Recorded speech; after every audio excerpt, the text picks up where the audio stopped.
Hello বন্ধুরা, আজকে রাত্রিবেলার dinner হচ্ছে রুটি, ডিমের পোচ, ডাল, আলু ভাজা, সোয়াবিন আলু দিয়ে একটা তরকারি।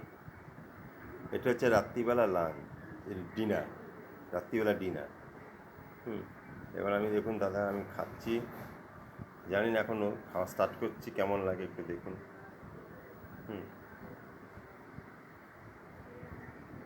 দারুণ লাগছে।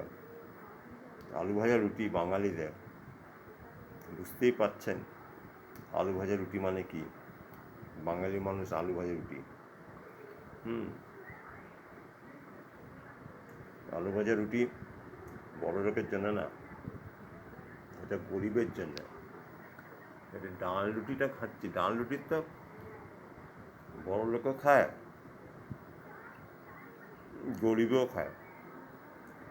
গরিবরা বেশি খায়, বড় লোকরা কম খায়, বুঝতে পারছেন। হুম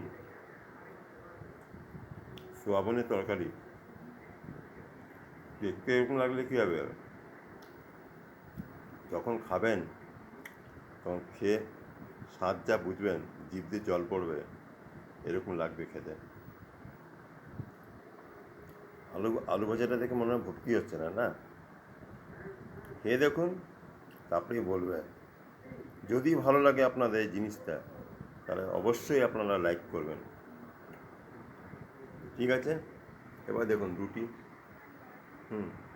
এবার সোয়াবিনটাতে কেমন খেতে আমরা জানি, এখন ডাল রুটিটা খাই।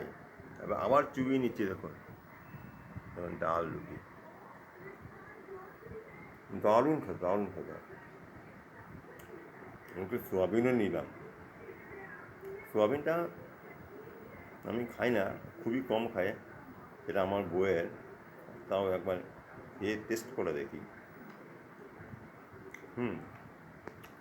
রাখলাম দাদারা, বোনরা, ভাইরা, দিদিরা, সবাই, যদি ভালো লাগে তাহলে আপনি এটা অবশ্যই লাইক করবেন।